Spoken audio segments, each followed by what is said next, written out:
Yeah, so let's cover the theory portion of infinite sets and the axiom of choice. So I'll start with the axiom of choice. Given a collection of sets such that each element is distinct, a disjoint, there exists a choice function such that it can, for each member of the set, it gives the value of the set. Uh,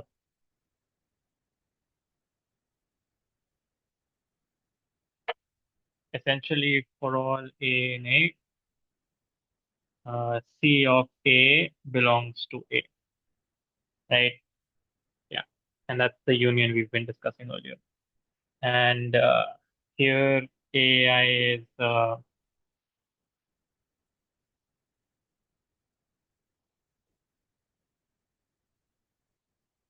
yeah, it is joint.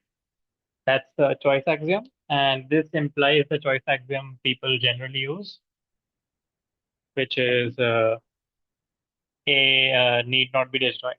So, yeah. So we have a choice from beta to union B belongs to beta, B, right? That's how they write it. It's the same. So this is identical to union beta here. All right. Yeah. Okay. So, and same thing here. C beta belongs to CB belongs to B, right? This is the new choice axiom. And to get that from the old choice axiom, we simply consider that beta cross union B belongs to beta B, right? This set. And the thing here now is that if the sets are different and by chance they actually even have a common member, we will get two distinct pairs, right? So because the sets are different, even if they have a common member, we'll get a disjoint set. And for this, we can have a choice function, which will go to the union.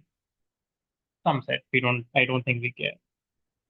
How do we, their union is going to be, oh yeah, their union is going to be this union. I'm going to call it, hmm, so what is it? It's the set of all things. So yeah, I'm going to call it from C. Yeah, that notation D. Okay, so and the reason this trick works out is because of the disjointness, and this union happens to also be the union of this C happens to be the rule of the function required for this.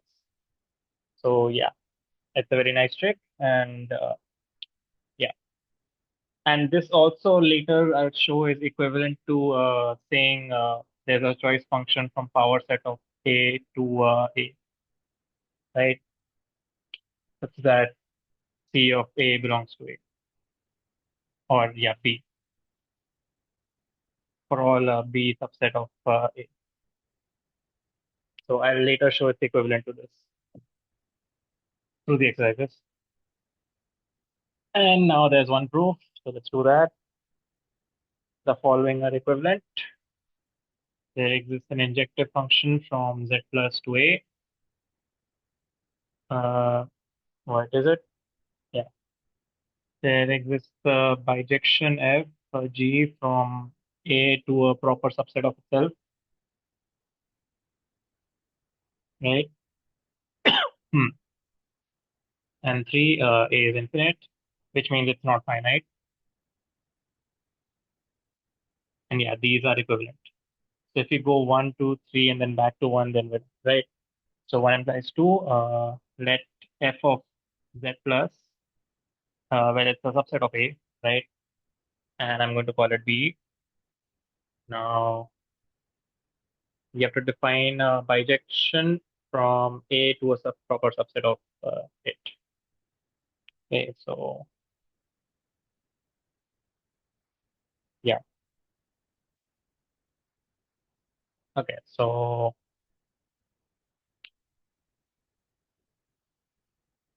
let's see.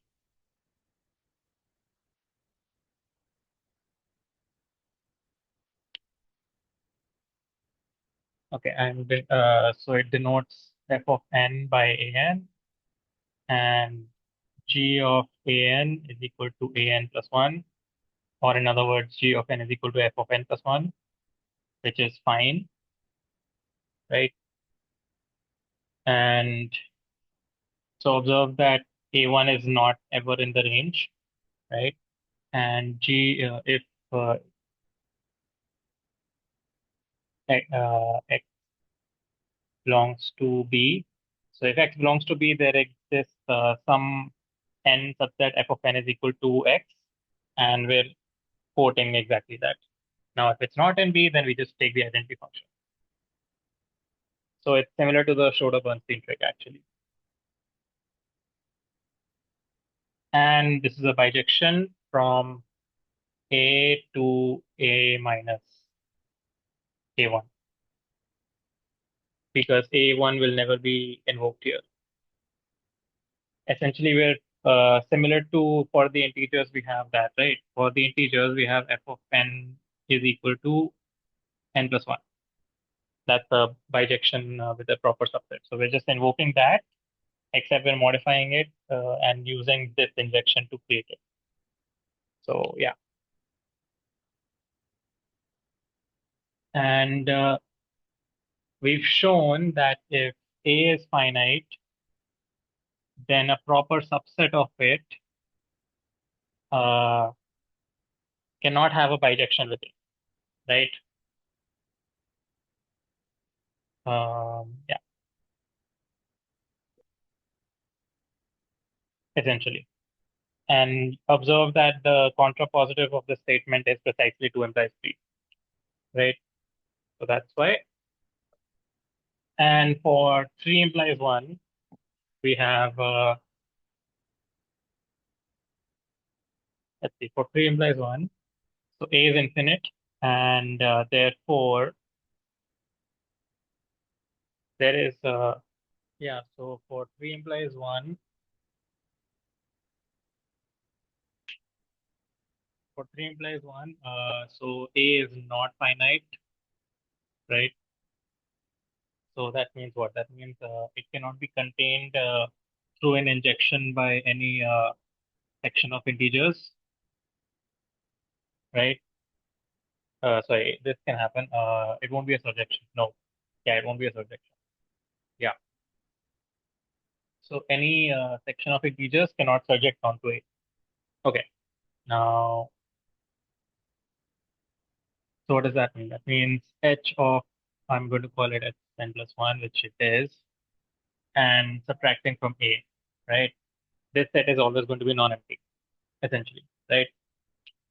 Now, the choice function, since power set of A is a collection of uh, subsets of A, it's a collection of sets essentially, and because of that, we can have a function that a choice function that goes from power set of A to union of A, union of this set, which is actually exactly A, right?